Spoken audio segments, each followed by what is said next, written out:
Saúdo a todos com a paz do Senhor. Vamos com nosso propósito 150 salmos em 150 dias. E neste desafio, vamos hoje meditar um pouco no Salmo 52. Se eu fosse você, não perderia a reflexão logo após a leitura do Salmo. Deus tem uma palavra para você. Ao músico-chefe Masquil, Salmo de Davi. Quando Doeg, o Edomita, veio e contou a Saul e lhe disse que Davi havia ido à casa de Abimeleque. Por que te vanglorias com o dano, ó poderoso homem? A bondade de Deus perdura continuamente. Tua língua intenta danos, como uma navalha afiada trabalhando enganosamente. Tu amas o mal mais do que o bem, e mentir mais do que falar a justiça. Selá. Tu amas todas as palavras devoradoras, ó tu, língua enganosa. Deus, da mesma forma, te destruirá para sempre. Ele te removerá e te arrancará da tua habitação e desarraigar-te-á da terra dos vivos, Selá. Os justos também verão, temerão e se rirão dele. Eis que este é o homem que não fez de Deus a sua força, mas confiou na abundância das suas riquezas e se fortaleceu em sua perversidade. Mas eu sou como uma oliveira verde na casa de Deus. Confio na misericórdia de Deus para sempre e sempre. Eu te louvarei para sempre, porque fizeste isto, e esperarei no teu nome, porque isto é bom diante dos santos. Glória a Deus. Ao princípio ouvimos esse salmo e é um pouco horripilante, porque fala muito mal, mas precisamos entender esse salmo. Esse é um salmo didático, ou seja, um salmo que nos traz ensinamentos. Esse salmo ele mostra dois grupos de pessoas.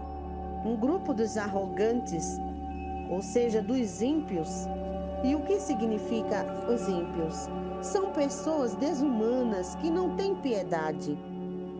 Pessoas insensíveis, pessoas cruéis, que não têm generosidade, não têm fé, pessoas incrédulas.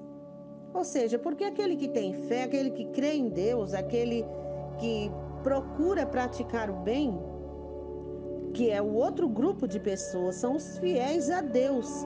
É o grupo de pessoas piedosas, diferente dos ímpios, são pessoas pias, ou seja, piedoso, que é o contrário de ímpio.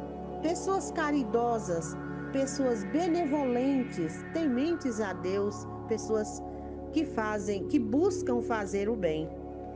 Trazendo esses dois grupos de pessoas, a gente explica rapidamente o contexto em que Davi estava quando escreveu este salmo. Ele estava a serviço, pois na época Saul era o rei, e todos nós sabemos que Saul era um rei possesso. E Davi, tinha ido à casa do sacerdote Abimeleque e lá em 2 Samuel, se não me falha a memória, lá no livro de Samuel, eu não sei se primeiro ou segundo fala, que ele se fingiu de louco. Por exemplo, no Salmo 34 fala sobre isso. O Salmo 34 diz assim, o Salmo de Davi, quando ele mudou seu comportamento diante de Abimeleque, que o dispensou e ele partiu. Ou seja, Abimeleque deu a ele a espada que era de Golias, lhe deu mantimentos, ele precisava dessas coisas, por isso ele foi até Abimeleque e Abimeleque consultou o Senhor, o Deus de Israel, e deu a ele toda a provisão que ele precisava. E aqui fala o título, quando Doeg, o edomita, veio e contou a Saul, ou seja, ele saiu correndo e foi contar a Saul. Olha, aconteceu assim, assim, Davi foi lá e Abimeleque, o sacerdote, fez isso e isso, ajudou ele e ele se enfureceu. E chamou o sacerdote e mandou que os oficiais matassem todos os sacerdotes daquela cidade.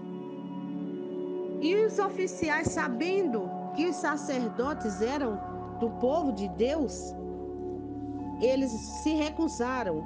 E esse Doeg foi lá e matou todos os 85 sacerdotes, matou também as mulheres, os meninos, os homens, as ovelhas, os gados, enfim, até as crianças de peito ele matou. E aí o que acontece? Dos filhos de Aimeleque, de Abimeleque, o sacerdote, só sobrou um, Abiatar, que foi correndo contar a Davi.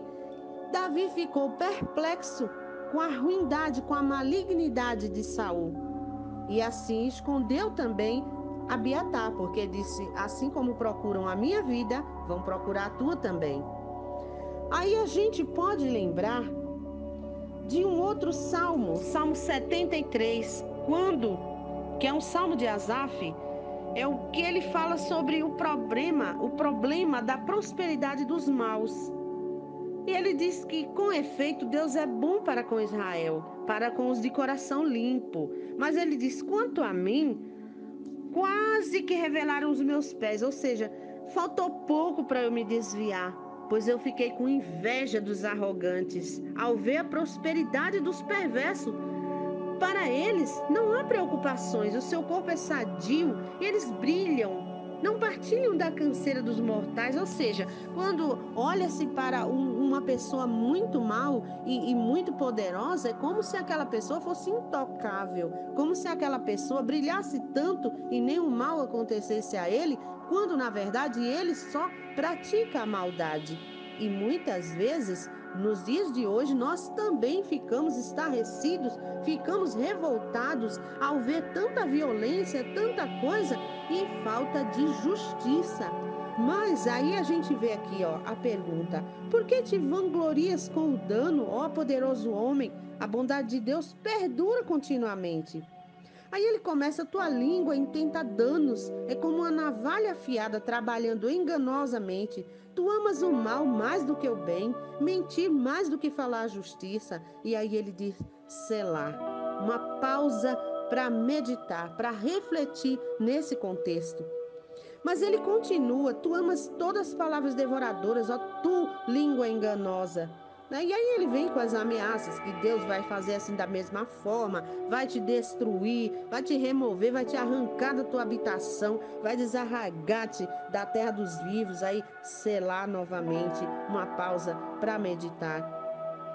Mas aí ele vem com uma consciência jamais firmada em Deus, ele diz, os justos também verão e temerão, mas ele disse, se rirão deles. Nós devemos lembrar que esse era o tempo da lei, era dente por dente, olho por olho, né?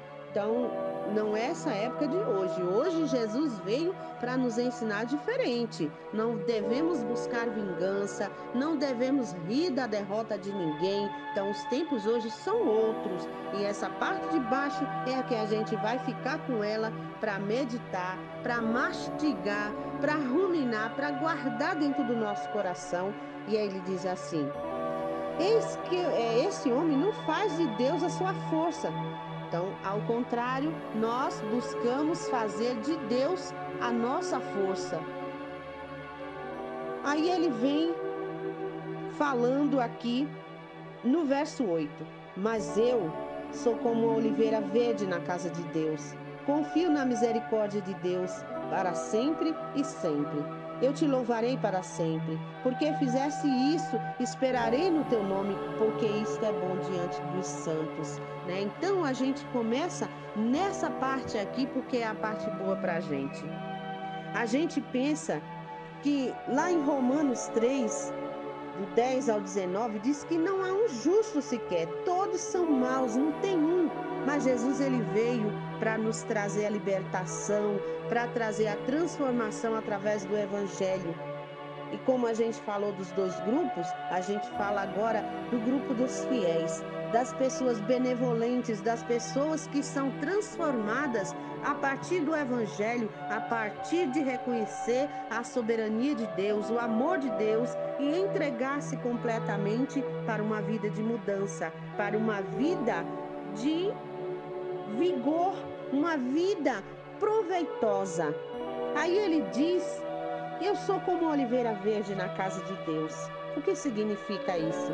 Um cristão de qualidade, uma pessoa diferenciada do mundo, uma pessoa que realmente mostra Cristo na sua vida, uma diferença, ou seja, uma vida produtiva. Porque uma oliveira verde, ela é tenra, ela floresce, ela dá bons frutos e os seus frutos são proveitosos. Mas para que haja o bom proveito dessa oliveira, ela tem que passar na prensa, ela tem que ser amassado. A azeitona, ou seja, o seu fruto, ele tem que ser amassado, espremido 4 vezes. Naquela época, era extraído o primeiro azeite. Hoje também, mas vamos falar um pouco o significado de cada azeite que saía de cada prensada. Na primeira prensa, saía o azeite mais puro, que a gente conhece como extra virgem, como especial, né? E ele era usado para a unção e para a adoração a Deus. Ou seja, as pessoas que eram ungidos com esse azeite mais puro, porque significava a presença de Deus, o decreto de Deus na vida daquela pessoa. O segundo azeite, que era a segunda prensada, depois que saía o primeiro e ia prensar novamente, servia para o alimento, era para alimentar. O terceiro significava iluminação, porque era usado nas lamparinas, nos castiçais, para iluminar a casa de Deus. A quarta prensagem, saía o restinho já com resíduos de azeitona, sairia para fazer o sabão, que serve para limpar. Na época era usado para limpar o templo. Então, o que é que a gente tira de lição? Nós precisamos ter uma vida proveitosa.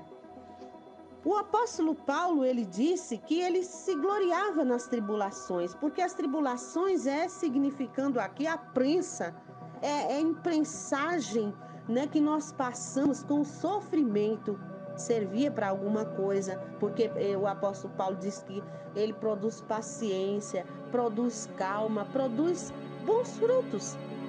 E o próprio Jesus, em Romanos 15:3, o apóstolo Paulo diz que também Cristo não se agradou a si mesmo, mas ele veio para agradar os homens, ou seja, ele doou sua vida. Lá em Filipenses 2 diz que ele deixou a sua glória, ele tomou a forma de servo para servir. Jesus veio para servir, para curar, para libertar, para trazer salvação, para morrer no lugar dos outros.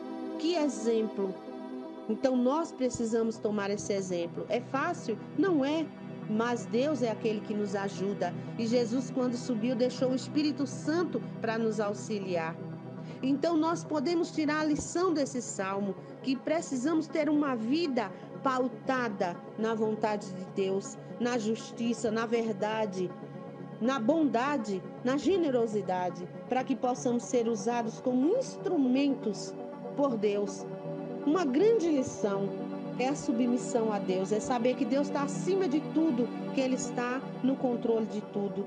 É glorificar em todos os nossos atos, seja com a nossa boca, seja com nossos pensamentos, seja com os nossos bens, seja com tudo, oferecer o melhor para Deus. A nossa primícia, que é o primeiro azeite, a primeira essência que era usado para a unção. Então, que a nossa vida seja usada por Deus, utilizada por Deus para ungir a outros, para abençoar a outros, para levar Deus até a outros. E que nós também possamos ser instrumentos de adoração, onde tenha um coração que abriga o amor, a confiança, o perdão, a generosidade, a piedade, a justiça, a verdade, tudo aquilo que vem de Deus, tudo aquilo que é bom. Sejamos cultivadores do bem, para que possamos sermos instrumentos de adoração a Deus. Não devemos abrigar ódio no nosso coração, na nossa mente. Não devemos abrigar rancor. Não devemos abrigar a desconfiança, a mágoa, a injustiça, a maldade, a impiedade. Mas devemos abrigar o bem. Tudo aquilo que é bom para nós, bom para o outro, é bom para Deus. Lá em Mateus 5,16 diz assim: assim resplandeça a vossa luz diante dos homens, para que vejam as vossas boas obras e glorifiquem a vosso Pai que está nos céus. Então, nossas obras glorificam a Deus, porque uma vida de um crente que pratica os mesmos atos de impiedade daquele que não professa a Cristo como Salvador, que não professa uma vida transformada, uma vida onde espelha o amor de Cristo, o amor de Deus, ele escandaliza o Evangelho. Ele não glorifica a Deus com a sua vida, mas antes escandaliza, porque as pessoas olham e dizem: olha ali o crente, olha ali aquele que fala que é de Deus, que é de Jesus, olha o que ele está fazendo. Mas o salmista disse: louvarei ao Senhor em todo o tempo. Ou seja, da hora que eu acordo, que eu abro os olhos, que a consciência chegou, até a hora que eu vou fechar os meus olhos e descansar o meu corpo, a minha vida tem que louvar a Deus. O seu louvor estará continuamente na minha boca. Que a minha boca fale somente a verdade, somente palavras de bênção, que eu venha abençoar a vida das pessoas através da minha língua, da minha boca, porque já vimos em outros salmos que a língua tem o poder da morte e da vida. Eu posso destruir uma pessoa com a calúnia, com uma palavra mal falada, maldita. Eu posso destruir o emocional de uma pessoa. Eu posso fazer uma pessoa ficar mal vista numa sociedade através do poder da língua. Mas eu posso também limpar a consciência dessa pessoa, dizer para ela que ela é imagem e semelhança de Deus, que ela é especial, que ela é um ser de luz e que Deus tem algo na vida dela, que Deus tem um plano traçado para a vida dela, um plano de bênçãos, que ela espere no Senhor, confie em Deus, que Ele vai fazer algo maravilhoso na sua vida. São palavras de esperança para uma pessoa que está desesperançada. Que possamos ser verdadeiros adoradores, como diz a Bíblia. Louvado seja Deus. Deus está procurando os verdadeiros adoradores, e os verdadeiros adoradores adoram a Ele em espírito e em verdade. Então, que Deus nos abençoe, nos dê a condição de sermos pessoas diferentes, de sermos pessoas utilizadas, instrumentos usados por Deus para a sua glória. Um beijo no coração.